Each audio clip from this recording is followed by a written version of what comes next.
Assalamualaikum warahmatullahi wabarakatuh. Selamat berjumpa kembali dalam pembelajaran biologi. Di video kali ini akan menyampaikan soal dan pembahasan biologi SMA kelas 12 semester 1, yaitu tentang materi genetik. Langsung saja pada soal yang pertama. Kromosom tersusun atas A. Benang-benang kromatin, B. DNA dan protein, C. Protein histon dan non-histon, D. Benang-benang fibril dan sentromer, ataukah E. Kromatin dan sentromer. Untuk pembahasan soal nomor 1, kromosom merupakan benang-benang kromatin yang menebal dan memendek dan tampak saat sel sedang melakukan pembelahan sel, baik meiosis maupun mitosis. Nah, kromosom ini terdiri atas DNA dan protein. Adapun proteinnya ada histon dan non-histon. Sehingga untuk soal nomor 1 ini jawabannya adalah yang B. Ini saya kasih lingkaran B. Ini jawaban untuk soal nomor 1, kromosom tersusun atas DNA dan protein. Kita lanjutkan dengan soal untuk nomor 2.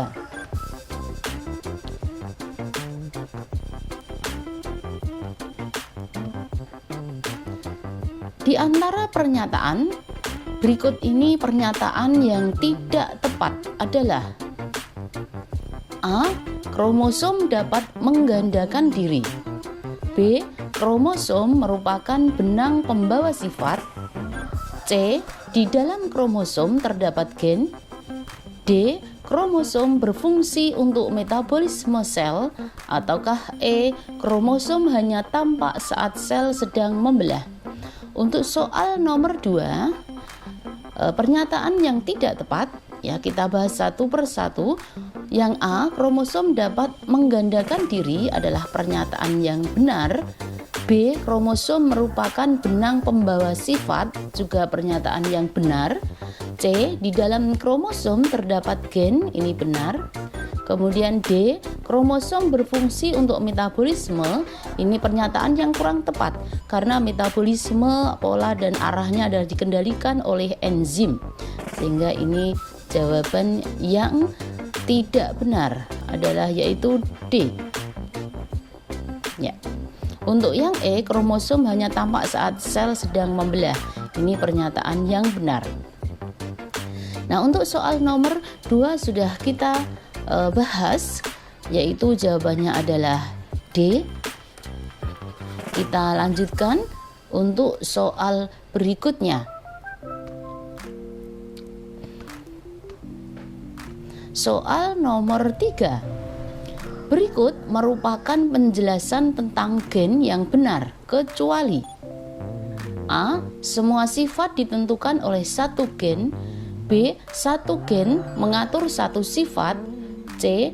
Batas-batas antar gen tidak dapat ditentukan secara pasti, D. Jika gen berubah pula sifat makhluk hidup, ataukah E. Gen diwariskan. Nah, untuk soal nomor 3 merupakan penjelasan tentang gen, kecuali. Yang pertama A, kita bahas. Untuk A, semua sifat ditentukan oleh satu gen.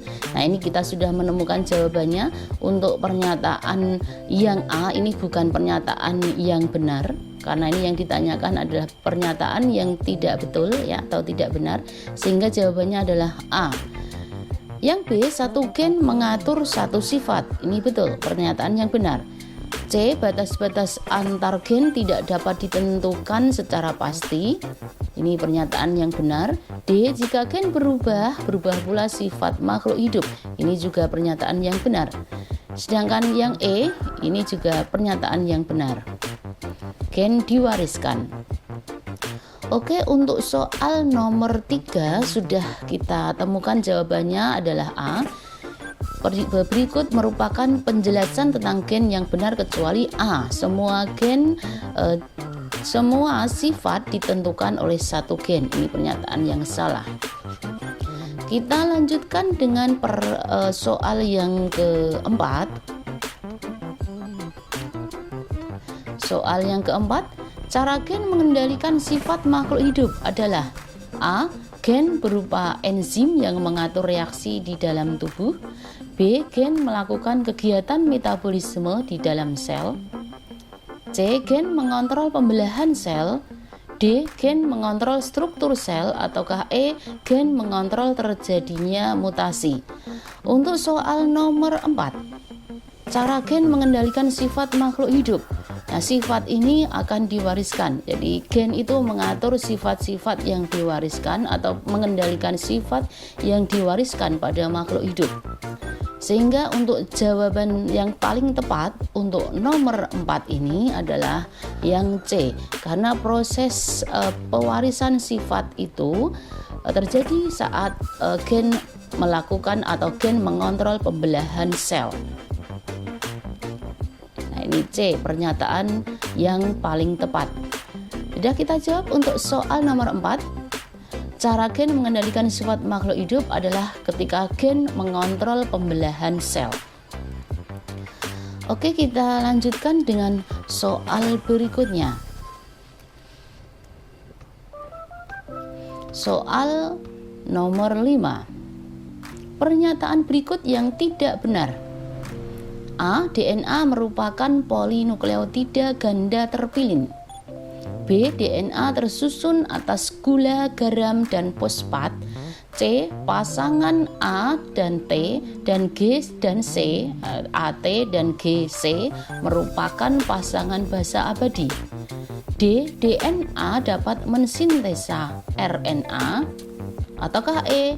RNA merupakan komplemen DNA pencetak.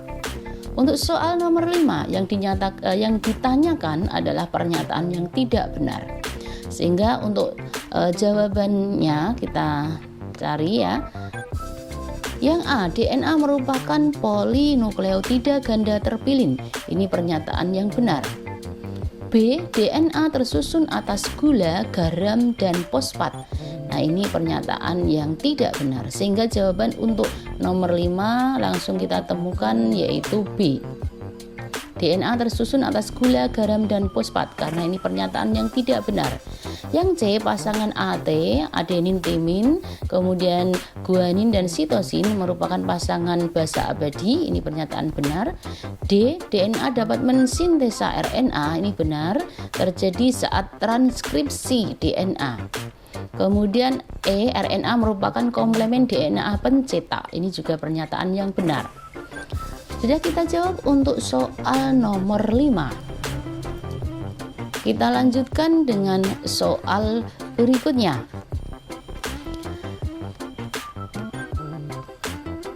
Soal nomor 6. Misalkan salah satu utas DNA memiliki urutan basa sebagai berikut: GAGAC. Ketika melakukan replikasi semi-konservatif, pasangan utas tersebut membentuk utas yang baru. Utas yang terbentuk oleh pasangan tersebut memiliki urutan basa A. CTCTG, B. GAGAC, C. GTCTC, ataukah D. CAGAG, dan E. CTCAC. Nah, untuk menjawab soal nomor 6, kita identifikasi terlebih dahulu. Nah, ini pada DNA pitanya yang disebutkan di soal adalah GAGAC. Nah, ini pita pasangannya pada DNA ini yang akan terbentuk pada DNA baru. Kita harus menemukan apa pasangan pita tersebut. G komplemennya adalah C, A komplemennya adalah T, G komplemennya adalah C, A, T, dan G dan C adalah G. Sehingga untuk jawaban nomor 6 yang tepat adalah yaitu yang A. Jadi G pasangannya C, A pasangannya T, G pasangannya C, A pasangannya T, dan C pasangannya G. Yaitu jawaban yang paling tepat untuk soal nomor 6, atau jawaban yang tepat adalah A.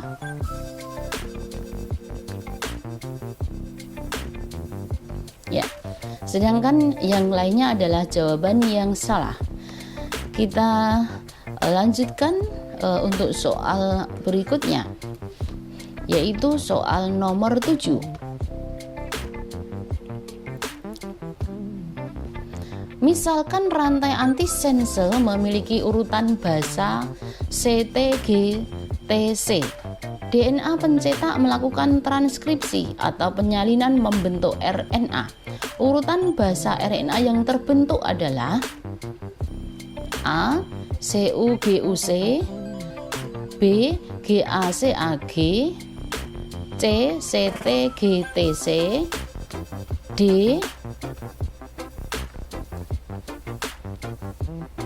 Ya, yang D berikutnya GTGTC ataukah E GATAC. Nah, untuk menjawab soal nomor 7, kita lihat pada pita yang ada di soal. Yang ditemukan adalah pita antisense CTGTC. Sehingga untuk RNA yang terbentuk hasil transkripsi adalah pita yang sama dengan pita antisense, karena antisense itu merupakan pita gen. Jadi ibaratnya antisense itu buku, kemudian pencetak itu adalah mesin fotokopinya, sehingga RNA yang terbentuk adalah yang sama dengan pita gen, karena itu merupakan pemfotokopi atau penyalinan dari pita gen. Sehingga yang paling tepat untuk jawaban nomor 7, kita cari terlebih dahulu yang sama dengan pita antisense CTGTC, ya. Nah, namun karena di sini adalah pita RNA sehingga tidak ada unsur T. Nah, yang T diganti dengan U atau urasil. Jadi timin diganti dengan urasil. Sehingga di sini ditemukan jawaban yang tepat untuk soal nomor 7 yang sesuai dengan pita antisense dan T-nya diganti dengan U adalah jawaban yang A, yaitu CUGUC, ya. Oke, sudah kita jawab. Jika ada pertanyaan bisa ditulis pada kolom komentar. Kita lanjutkan untuk soal berikutnya.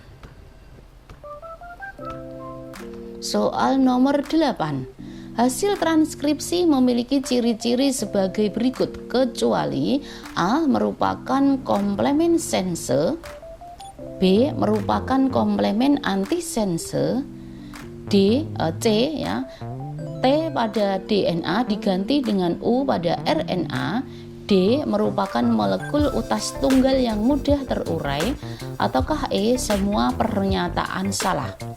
Nah, untuk soal nomor 8 kita bahas hasil transkripsi memiliki ciri-ciri kecuali, berarti yang ditanyakan adalah pernyataan yang salah. Untuk yang A, merupakan komplemen sense, ini merupakan jawaban atau pernyataan yang benar. Jadi hasil transkripsi adalah komplemen dari sense atau pencetak. Kemudian merupakan komplemen antisense, ini pernyataan yang salah, ya. Nah, karena untuk hasil transkripsi atau pita RNA hasil transkripsi adalah sama dengan pita antisense atau pita gen, cuma untuk unsur T pada DNA diganti dengan U pada RNA, seperti yang sudah dibahas di atas tadi. Sehingga ini jawaban yang paling tepat adalah B, merupakan komplemen antisense. Untuk yang C, T pada DNA diganti dengan U pada RNA. Pernyataan betul. D, merupakan molekul utas tunggal yang mudah terurai, juga betul. Dan E, semua pernyataan salah, ini bukan yang tepat ya. Jadi yang paling tepat atau yang paling benar jawabannya adalah B. Oke, kita lanjutkan untuk soal berikutnya. Soal nomor 9. Penjelasan mengenai RNA berikut ini yang tidak benar adalah: A. RNA disintesis di dalam nukleus. B. Berupa utas polinukleotida tunggal. C. Berumur pendek. D. Ada 3 macam RNA utama, yaitu RNA D, RNA T, dan RNA R. Ataukah E, bukan merupakan komplemen DNA pencetak?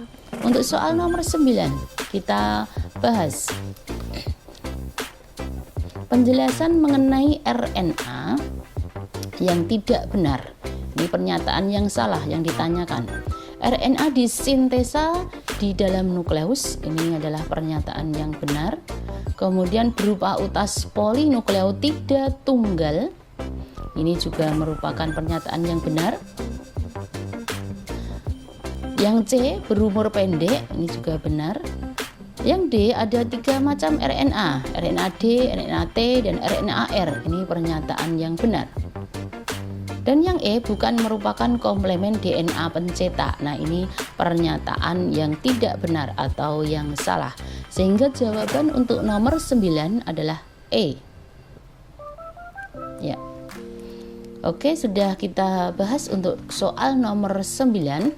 Sekarang kita lanjutkan dengan soal nomor 10 yang sekaligus juga soal yang terakhir.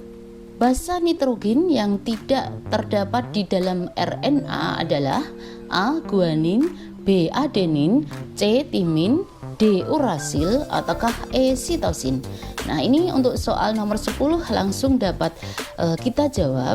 Jadi basa nitrogen yang tidak terdapat di dalam RNA yaitu adalah timin, yaitu yang C.